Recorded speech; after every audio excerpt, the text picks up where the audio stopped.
নিলাম আরও একবার। আমাদের সাথে দিনের প্রধান খবরের বিশ্লেষণ নিয়ে আছেন বাংলাভিশনের বার্তা প্রধান মুস্তফা ফিরোজ এবং জাতীয় নিরাপত্তা বিশ্লেষক অবসরপ্রাপ্ত মেজর জেনারেল হেলাল মোর্শেদ খান বীর বিক্রম।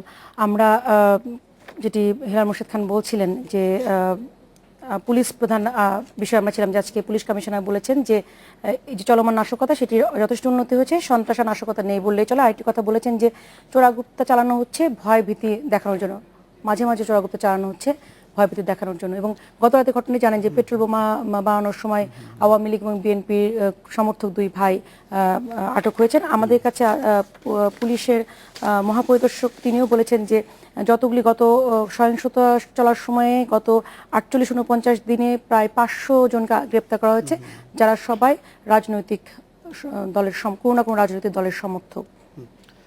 আসলে বর্তমান যে সংকটটা, এই যে আইন শৃঙ্খলাজনিত যে পেট্রোল বোমা দগ্ধ, এটা সাফল্য দাবি করছে, এটা ঠিক। এটি একটা রাজনৈতিক সংকটেরই উৎস, যদিও সরকারের পক্ষ থেকে বারবার বলা হচ্ছে এটা হচ্ছে একটা জঙ্গি কার্যক্রমের অংশ। আসলে এটা রাজনৈতিক সংকট থেকেই উৎপত্তি হয়েছে। যেহেতু এখন রাজনৈতিক সংকটের এখন অবস্থাটা কি, আজকে দেখেন যে গতকালকে 72 ঘন্টা নতুন আঙ্গিকে যখন নাকি হরতাল শুরু হলো, অধিকাংশ মানুষই কিন্তু জানে না যে হরতাল আছে কি নেই। অর্থাৎ এই যে অবরোধকে জোরালো করার জন্য হরতাল, মানে প্রথমে অবরোধ তো যখন মানে থিতিয়ে গেল, তখন সেটাকে জোরদার করার জন্য হরতাল।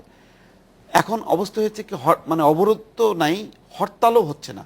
এই অবস্থার মধ্যে এবং ইতিমধ্যে পুলিশের ব্যাপক তৎপরতার মুখে, যদিও মানে সাধারণ মানুষ মানে এটা ভালোভাবে নেয়নি এবং তারা যথেষ্ট পরিমাণ ক্ষুব্ধ যে এত কেন সময় লাগলো এই পরিস্থিতিটা নিয়ন্ত্রণ করার জন্য। দেরিতে হলেও মোটামুটি, বিশেষ করে পেট্রোল বোমা হামলা ঠেকাতে পুলিশ একেবারে প্রস্তুত ছিল না। মোটামুটি তার তৎপরতার মধ্য দিয়ে হয়তো আমার ধারণা যে একটা যে নেটওয়ার্কগুলো তাদের ছিল, রাজনৈতিক নেটওয়ার্কগুলো, সেই নেটওয়ার্কগুলো হয়তো তারা বিচ্ছিন্ন করতে পেরেছে বলে হয়তো সাময়িকভাবে তারা একটা সাফল্য দাবি করতে পারে। মানে দৃশ্যত তাই দেখছি। কিন্তু বিষয়টা হচ্ছে যে যেহেতু সংকটটা রাজনৈতিক, সুতরাং রাজনৈতিক সংকটটা যদি রাজনৈতিকভাবে মোকাবেলা না করা হয়, অর্থাৎ এটি যদি মীমাংসা না করা হয়, তাহলে কিন্তু এই সংকটটা হয়তো এখন যাদেরকে আপনি পরাস্ত করলেন তারা হয়তো পিছিয়ে গেল, কিন্তু পিছিয়ে যে তারা যাবে কোথায়, তখন তারা তো আবার সংগঠিত হবে আরেকভাবে।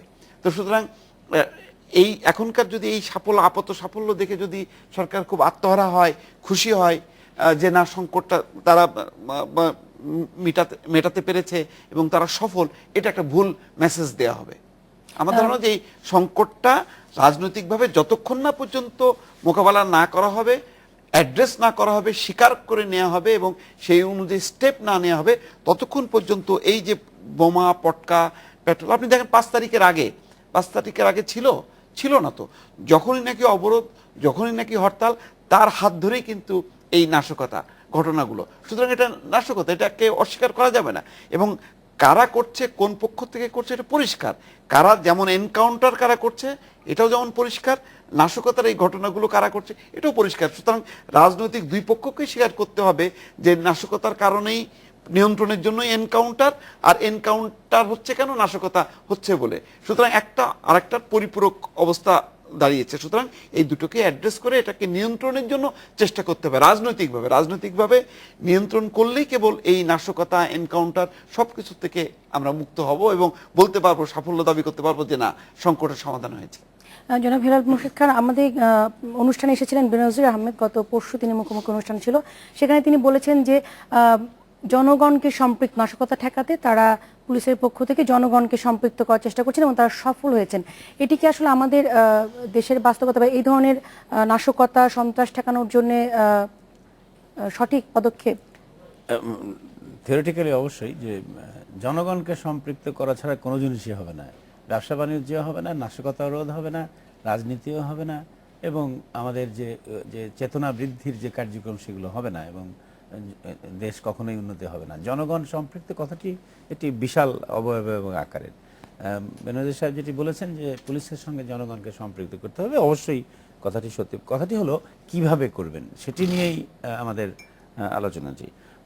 এই বিষয়ের যেতে হলে আমাদের প্রথমে দেখতে একটা স্ট্যাটিস্টিক নিয়ে দেখা যায়, দেখেন 50 দিন হয়ে গেছে 5 তারিখ থেকে আজকে, আমাদের মৃত্যুর সংখ্যা 101, অর্থাৎ অ্যাভারেজে প্রতিদিন দুজন করে মৃত্যু হচ্ছে। বাংলাদেশের মতো একটি স্থিতিশীল, উন্নয়নশীল এবং একটা পিসফুল, শান্তিপূর্ণ দেশের চিত্র আমরা যেটা দিতে চেয়েছি বিশ্বকে, সেটি ঠিক এক্স্যাক্টলি মিলছে না। এটি সত্যি, এটিকে অস্বীকার কেউই করছে না, সরকার পক্ষও করছে না বা অপোজিশন তো করছেই না।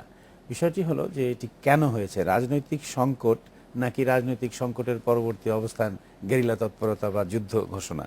তো আমরা কোন জায়গাতে এখন আছি, এইটি যদি আমরা ওইভাবে দেখি তাহলে বিষয়টি হবে যে 101 জন মৃত্যু হয়েছে, তার ধরেন ফায়ার বমে মৃত্যু হয়েছে 56 জন, অর্থাৎ ওই যে ককটেল শুধু, তারপরে ক্রস এটা কি আজকে প্রথম আলোর যে পরিসংখ্যান সেটি? তাহলে এই যে পরিসংখ্যানটির থেকে দেখা যাচ্ছে যে বিশ্বের সংগঠন জাতিসংঘও বলছে যে একটি আলোচনা হওয়া দরকার বা ইত্যাদি ইত্যাদি। এটি স্বাভাবিক যে যে কোনো যখনই কিছু অস্থিতিশীল কার্যক্রম হবে আমাদের বক্তব্য আসবেই যে এটিকে সঠিক করার পথে এগিয়ে যেতে হবে। রাজনৈতিক অবস্থা সবকিছুর মধ্যেই রাজনীতি থাকবে। প্রশ্নটি এখন একটি কোন স্তরে আছে রাজনীতি।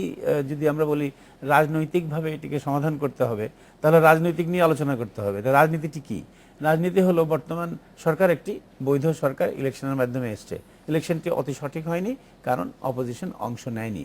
আমরা যদি এখন প্রশ্ন করি অপোজিশন অংশ নেয়নি এটি দোষের নাকি এটি সঠিক ছিল, তাহলে অপোজিশনের যে দাবিটি ছিল সেটি যৌক্তিক ছিল কিনা। এভাবে পিছনে ফিরতে ফিরতে আরব ইসরায়েলের মতো ফিরে যেতে হবে 100 বছর আগে, সেটি নয়। এখন আমাদের এগিয়ে যেতে হবে।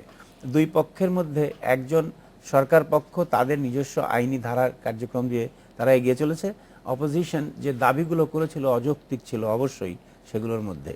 তারা যদি নির্বাচনে আসতো তাহলে হয়তো আজকে এই যে 100 জনের মৃত্যু হতো না। কেন আসেনি তাদের বিষয়, কেন এই করতে পারেনি এটি তারা জবাবদিহি দেবে। সুতরাং রাজনীতির বিষয়ে আমাদের এখন আর সেই সময় নেই, রাজনীতি শেষ। কারণ সরকারও চেয়েছিল রাজনীতি করতে তারা তৎকালীন সময়। এখন তাহলে আমরা যেটি এসেছি সেটি হলো আমাদেরকে এটিকে একটি সংঘাতপূর্ণ অবস্থা থেকে ট্যাকটিক্যালি প্রশাসনিকভাবে জনগণকে সম্পৃক্ত করতে বের হয়ে আসতে হবে ভবিষ্যতে আমাদের সেই চেতনা সমৃদ্ধ বাংলাদেশের রাজনীতিকে পরিচালনা করতে, যেটি অলরেডি বলা হয়েছে যে যদি ওনারা বন্ধ করে তাহলে উনি। আপনাদের দুজনকে অনেক ধন্যবাদ, সময় একদম শেষ। দুজনকে অনেক ধন্যবাদ আমার সাথে আসার জন্য। সংলাপের কথা বলা হয়েছে। বাংলাদেশ এখন আগামীকাল একই সময়ে বাংলাদেশ এখন দেখা আমন্ত্রণ রইল। শুভরাত্রি।